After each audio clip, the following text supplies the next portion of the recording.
Broadcasting from the Vegas Video Network studios, just steps from the Las Vegas Strip, it's Awkward Silence 2.1. And now, our favorite host in this particular time spot, it's Brandon Gooch Hahn.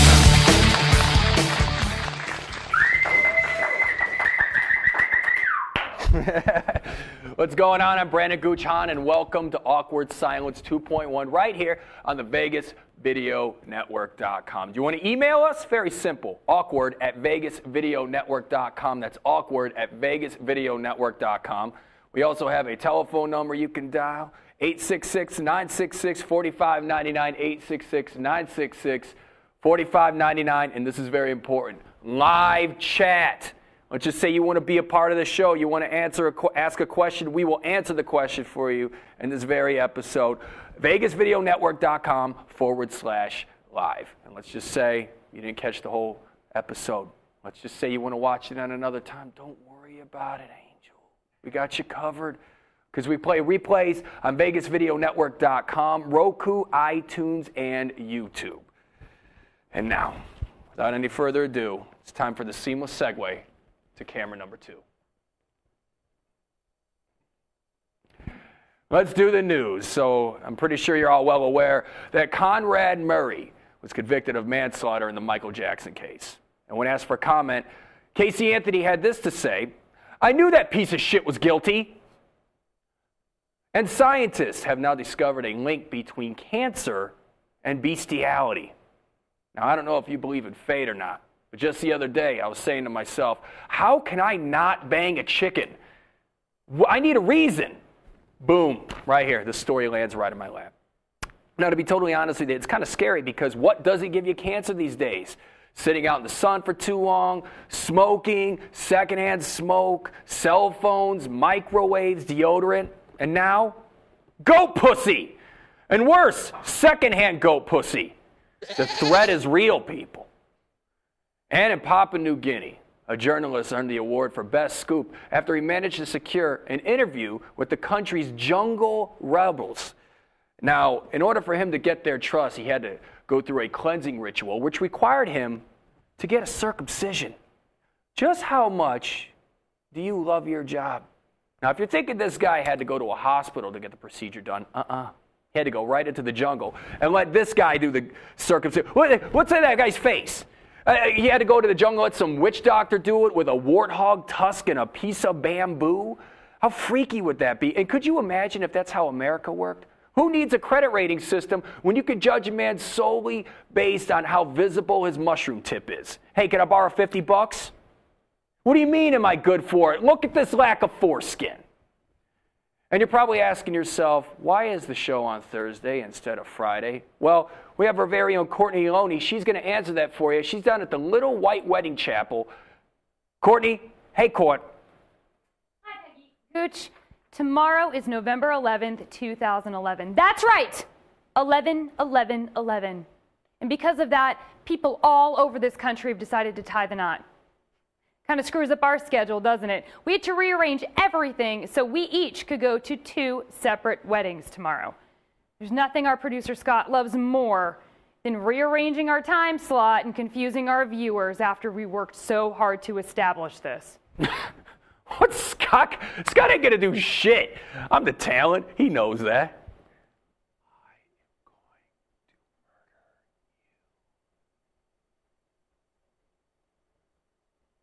Oh, what's so great about 11-11-11? Well, it only comes once a century, and let's face it, it's more romantic than 9/11. Courtney, ooh. Ooh. Oh! Why did that sound like an orgasm? Shouldn't do that. Such a bitch. Dick face. Hey, did you know that tomorrow's also Veterans Day? I did. Did you know that tomorrow's also Remembrance Day in Canada? No, I didn't know that. That's because no one cares. Oh, Canada. I just want to tousle your stupid hockey hair. Courtney Leone, everyone. Enjoy your bacon. Everyone knows it's really ham. We'll be back with our headliner in just a little bit, but now a commercial. Traditional media believes that after about 3 minutes, you'll tune out. Most Vegas media companies think if it doesn't jiggle, you won't tune in. At the Vegas Video Network, we think both are wrong. The Vegas Video Network is the first and only live online broadcast network that specializes in insider news and expert views about Vegas. We combine great storytelling with the ability to watch when and where you want on your computer, mobile device, or television. Discover the real Las Vegas. Visit VegasVideoNetwork.com.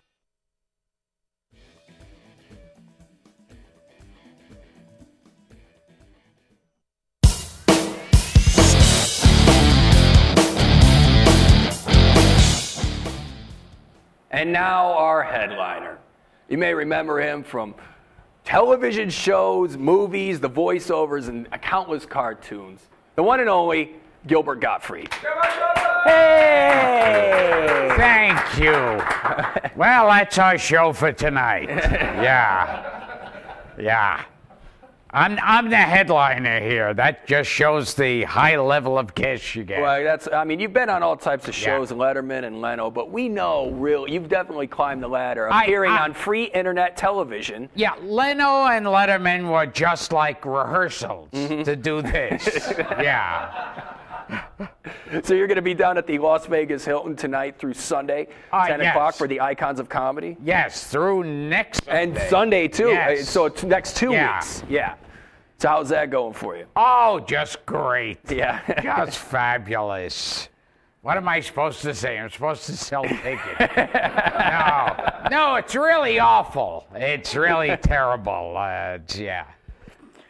So, one thing about you is you've always been that comic that crosses the line. Me? Yes, you. Gee, I hope nothing made it to the paper. Right. Yeah.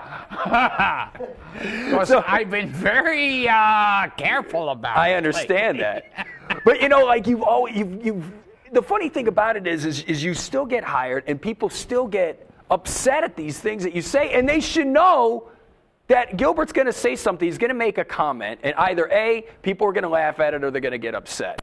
Yeah, well, sometimes they hire me, never having seen me on TV, on stage, on the radio, right. or any other type of communication. Right.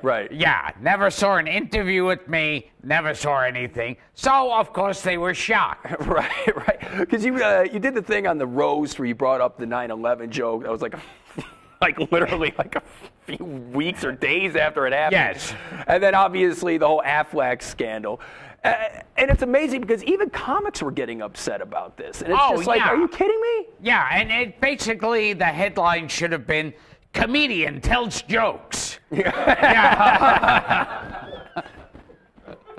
You know what I think would have sugarcoated it is if it would have had Iago tell the joke. Yes, then it would have been, all right, fine. I know, sure thing. Yeah, he's a cute parody, tell tsunami jokes. He's good, it's okay that way.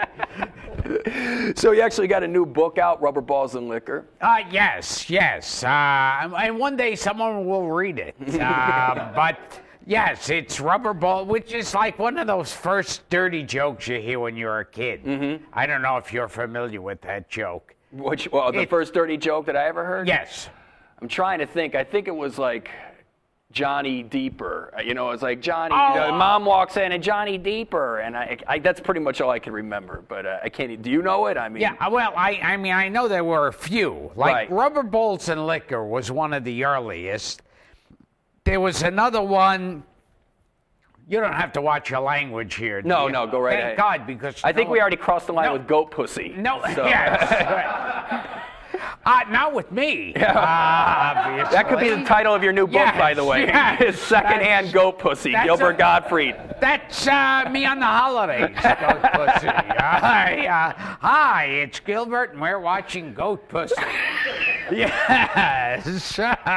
Hi, and we'll be right back. Stay tuned for Goat Dick. Yes. Right after Murder, She Wrote. Yes. So you were getting into the... Oh, yeah. I know there was a joke called something like Johnny Fucker Faster. Mm-hmm. Yeah. And one's like... So this one was one of those where Here, we'll do it. Yeah, everything I say, you say rubber balls and liquor. So I had breakfast today. Rubber balls and liquor. I went to the movies. Rubber balls and liquor. What are you going to do with your girlfriend tonight? See? Rubber balls and liquor. And somehow balls, you know, as a kid, you go, oh, well, those are tits. Right. Balls. You're like, no. Yeah. No, we're talking about something completely. It's kind of like looking at a girl go by and go, wow, look at those big testicles on her. Yeah. God, I bet she's fertile. Yeah. But, you know, and that's the thing, and that's basically what you close, because you the one thing about, and another thing too I want to talk to you about was the aristocrat, like the whole 9/11 thing, and then like, oh, too soon, everybody got mad, and then you went to an old comic favorite, which was the aristocrat, and it got everybody back on board. The funny thing is, though, is the crowd, how many audience members knows about the aristocrat? And this is before that movie came out. Oh, yeah. It was, yeah, that was just one of those jokes that, It's one of those jokes that, like, the actual punchline is the least important part of the joke. And, yeah, but I did the September 11th joke, bombed totally, and people are hissing and booing and hating me. And then I do the aristocrats joke, which is about, like, you know, a father fucking his daughter and the daughter blowing the son and they're jerking off the dog. And it's like, oh, that's good. Yeah. You know, that joke on 9/11 was offensive. But this... Yeah, be on the lookout for that aristocrat joke and goat pussy. So yeah, that's coming out goat this... pussy. I don't know about why. Film at 11. When you say it, it just sounds so powerful. I like it. But that's the thing. It's just you're no stranger to that as well. I mean, this is what some of the things that you had on your Twitter this week. All right. Let's see. When the judge announced involuntary manslaughter for Dr. Murray, Dr. Murray jumped up and yelled, "That's bullshit. I meant to kill him." Rest in peace, Michael Jackson. And then you wrote, and then another one earlier in the week, right now Andy Rooney is saying, "Did you ever notice how skinny Jesus is? Why doesn't he shave?" Rest in peace, Andy Rooney. And then the most offensive, I was actually upset by this one, was why did the cigarette call the dating service? He wanted to find a match. See? What an asshole. Yeah, I mean, seriously. Really, that's me being cutting edge. So we got a chat question. What's up, Scott? Yeah, Clown Boy, one of our favorites, has a couple questions. He wants to know, you do a lot of TV. What was your favorite roast that you did? And also, do they cut a lot of the jokes out on those roasts? I was going to ask you about that, the roast. Yeah, I've done a lot of the roast, and sometimes I'll cut stuff out, and sometimes it's not even a matter of it being that offensive, but more that it's like these roasts are like sometimes 9 hours long. Right. Where you're sitting there going, all right, enough. Right. Yeah. Well, what do you think about these roasts that are going on now? Because I think the last one I saw you on was the Joan Rivers roast. Oh, yeah. And to be honest with you, there was like, you stole the show because you didn't do the typical roast jokes. It wasn't like, Joan Rivers' face is so blah. How was it? You know what I mean? You just came out and you told these vicious, it was like this vicious story, and you kept saying, like, I think you kept dropping cunt over and over again, and it just built up. Which is so unlike me. I know. What do you think of these roasts now? It just seems like nowadays it's like more of a launching pad for these younger comics, since it kind of launched Whitney Cummings, and now let's get some other comics that we really haven't heard of. I'm not saying they've done bad, but I mean, whatever happened to the times where they packed it full of celebrity comedians, and they're not doing that now. Oh, yeah. Although those roasts look kind of weird, too. It's like when they'd be roasting Orson Welles and Gary Coleman would go up and say... Right. But it's like, well, like, for example, they had the last one, they had some chick from Grey's Anatomy. Is that the show that she was on, Grey's Anatomy? And they had Mike Tyson. I mean, what is the point of this? And then Mike Tyson just went up and said a bunch of weird shit about being a poet, and everybody's looking around very awkward, wondering, should we laugh? Because I don't want him to bite my face, you know? I thought the same. When I watched Mike Tyson on that, I thought, this is like sitting on the subway with some like crazy black guy there, right. And he keeps yelling stuff out, and you go, Well, I'm not going to make eye contact with him, but if he notices I'm ignoring him, maybe that will get him mad. So I don't know what to do. Right, exactly. That's the impression I got watching Mike Tyson. Yeah. Oh, I'm afraid he's going to rush the stage. Yeah. But what happened with you, though? Why haven't they had you back on? Have they even tried to contact you? I think they were trying to get funny people. And that's a new thing they're going for now. Right. They called me and they said, Gilbert, we love you here, but we're going in for comedy this year. Yeah. Right. So, you're on the brand new show. You were not the brand new show, but you're on Law and Order SVU. I just did one episode. I see articles like this is articles. Right. Yeah. I see articles. They're all over the place. Yeah, and that say, he's the new Mariska Hargitay. But no, I just did one scene in one episode. Mm-hmm. And you actually put on a Twitter. It was something like, I did a scene for SVU. It was hilarious. But the director told me to tone it down because this is about a dead little boy. Yes. And I was saying, so that's not funny? Yeah, I know. Yeah. What's this, right? To me, that's hysterical. How did... and it's just, and then again, it's just, like they bring you in, if you don't mind, can we, with the whole Aflac thing, you were doing the voice of the duck, and you were doing it for a long time, and this whole time, you were doing these same tweets, these same jokes, tweets, aristocrats, Ola Rose, the Dirty Joke DVD, everything, every radio show, and then all of a sudden it was like, and then from what I understand, 75% of their business is done in Japan. You make that joke about the tsunami, and then gotta pull it. But never mind the joke you did about 9/11. You know what I mean? It's like, but this is totally okay. Yeah. I mean, did you even, when they called you up, did you even debate that? Were you even like, what is? Well, that makes it even worse. There was no phone call.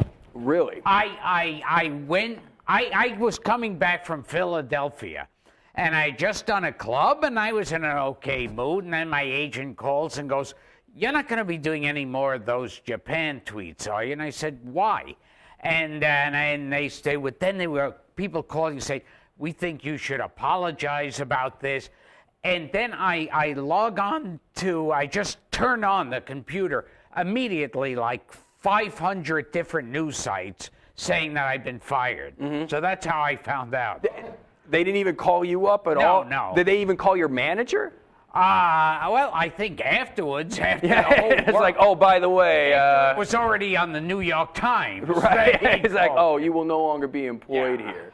Oh man! Like, have you ever had a chance to even speak out on it, or are you not allowed to do that because of legal reasons? There's only so much I could speak on. Right. Right. So you did like I brought up earlier, you did all types of cartoon voices. Iago obviously is the one you're most recognized for. Do you ever have parents come up to you and say, "I loved you in Aladdin, but then I actually saw, hey, let me go see a stand-up act," and then you're like, whoa, whoa.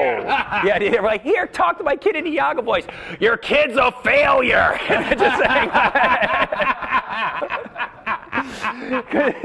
Because I actually know, I know Larry the Cable Guy, and he did one of the voices for the Cars, and they always get, "Hey, could you call up his tow mater?" And I mean, have you ever had to do that? And have you ever made it funny for your own amusement? It's like but you know what that reminds me of? Those people who are shocked. It's like when the Aristocrats came out, they had it was showing in a theater, and one woman in the middle of the picture, she sat all the way through the middle, and then jumped up and started walking out, going, "This isn't the Aristocrats." I would have thought if the first time they said "cunt," that would have been the dead giveaway. Yeah, this was a trailer for the Aristocat. Yeah. Coming soon to Disney. All of a sudden, it's a 5-year-old kid. "I can't wait." His dad starts fucking the son, and oh man. But and that was the thing too. Like a joke like that. That was the first time because it basically showed everybody that comics have a different sense of humor because.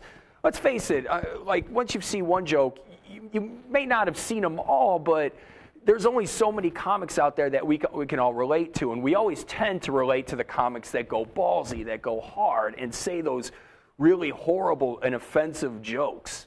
I mean, like, you're obviously a fan of that, would you say? Yeah. In fact, there was one quote George Carlin said, he said, that means he heard a quote. Right. That doesn't make any sense. It's like Benjamin Franklin said it, and then George Carlin said, hey, you know what Benjamin Franklin said? No, Benjamin... forget it. No one's watching this show. Right, exactly. But George Carlin said it's the duty of every comedian to find out where the line is drawn and step over it. Mm-hmm. But, like, you always see comedy clubs, because a lot of comedy clubs, they don't want you to say fuck, and they don't want you to say these words, and because they're afraid they're going to upset someone. But the thing is, though, is all the comics that we've all grown to love and really put on a pedestal, they were the ones that did that, like the Lenny Bruces, the Carlins, the Pryors. The Art Linkletter. Exactly. And the Benjamin Franklins. Don't worry about that. Yeah. I think it was Benjamin Franklin who coined the term cunt. Yeah. But it's just like,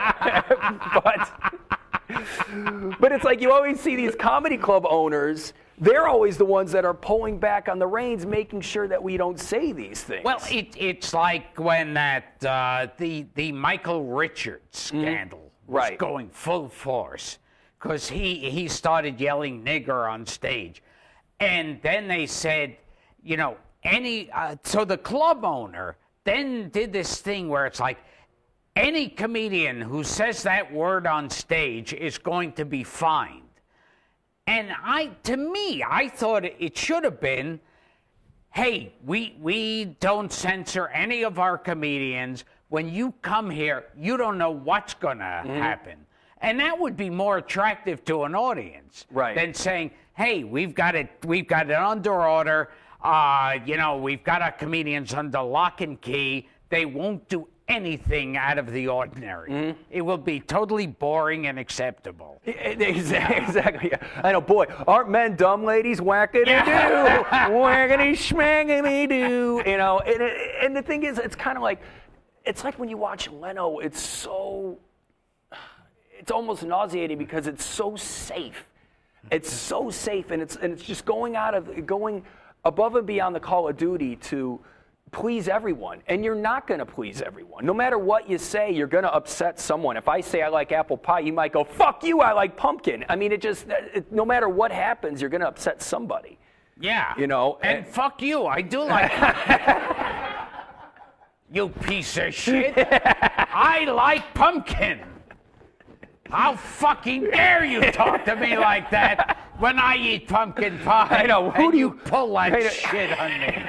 I feel like I've been ambushed here with that apple pie. I like pumpkin. Don't come to me and talk apple pie. Yeah, you don't even mention pecan. Yeah, and if you say blueberry, why? I'm killing your parents. Yes. So we got another chat question. What's going on? Yeah, Troy wants to know, this guy has the same voice as the other guy. This is so weird. It is weird. Troy wants to know, was Gilbert aware of losing any other TV gigs because of the Aflac thing? At this point, there's nothing else to lose. It's like, at this point, if I'm really offensive, I'll lose giggles in Oklahoma. You know, it's like...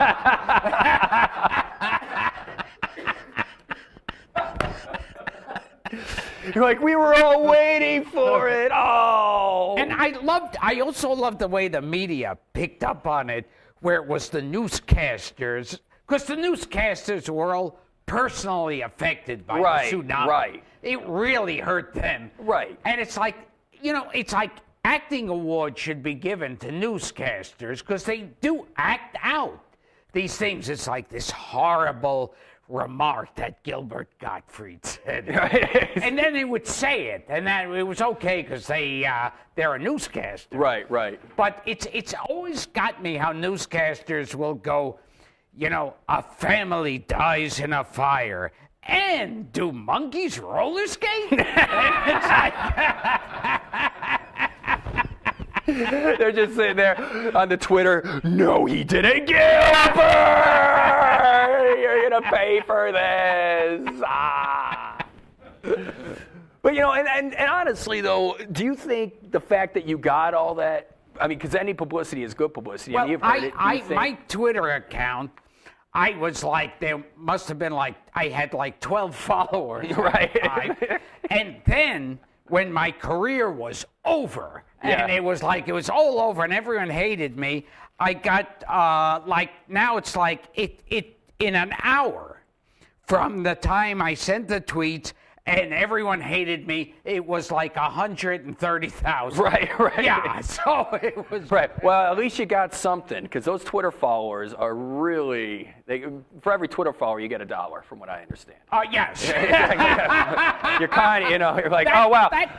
Don't get to work in Oklahoma, but, these Twitter followers, man. I always think that. Like, whenever I start looking at it and go, ooh, look how many Twitter followers I have, and I always go... And what does this mean exactly? Right, exactly. Well, it's funny too, because like the internet is so different and new. Awkward silence. But it's so new. It's so new, and there's so many ways that you have to capitalize on that. Now, it just no matter what you say, it's going to be recorded, and you even deleted that tweet right when you did it. Oh, sorry about that, and then everyone's like, "No, we saw it. Gilbert's guilty." Yeah. So then all the people who didn't see it, everyone was then reciting it and printing it. Right. Yeah. And it's okay because we're offended. Right. So it's okay for us to say. Right. Yeah. Let's make a T-shirt out of it. What do you say about that? But and that's the one thing with comedy, like. And you start out doing a lot of impressions. That's one thing you don't do. And just to give you an example, I was there at the last time you were at the Las Vegas Hilton. I actually watched the show, and you do this thing with someone tape. Watched this I know, show, exactly. Yeah. I was there. Yeah. But you did this thing with tape, and you just started making all these faces and stuff. And I had my friend Diaz with me. He was a black dude, and all of a sudden you did you put tape on him, and you started doing like Mammy, and I was like, whoa. And here's the thing, Diaz laughed. I'm over here like, oh God, and Diaz like, that's hilarious. And I mean, that's the thing. It's so amazing at how quickly people get offended, but the group that should get offended, usually they're the ones going, who gives a shit? You know what I mean? And the other people, they go, oh, I got to fight for someone's rights. I mean, that's always how it goes. Oh, it's just like right after the whole tsunami joke gate thing took place.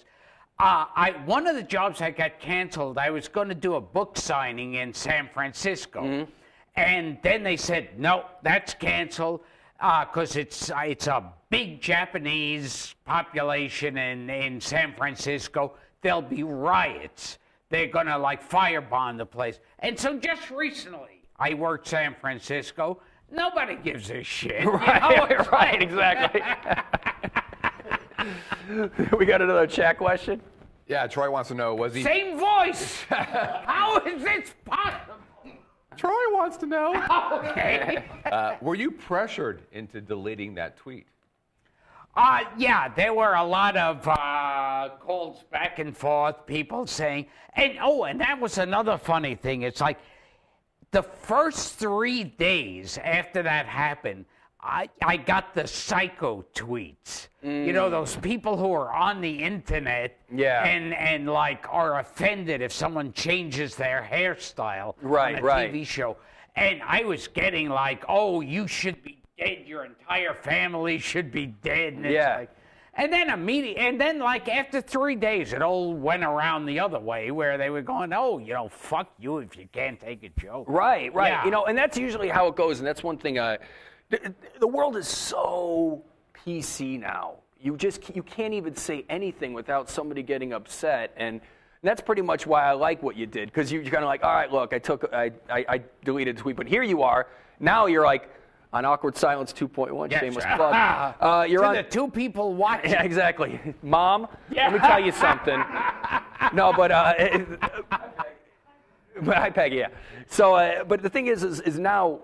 It's almost like when somebody does go out on that limb, there's a huge backlash. But then, just like you said, all these people started following you on Twitter. And it wasn't just to see what you were going to say. It was actually out of support, where it's like, look, he made a fucking joke. Get over it, please, Yeah, and in fact, they were like, yeah, they were all like saying that, fuck them, they can't take a joke. And then it was like this thing of like, you know, I really think most of the world is like, you know, who gives a fuck? But it becomes a thing like the media has to make a mountain out of a molehill.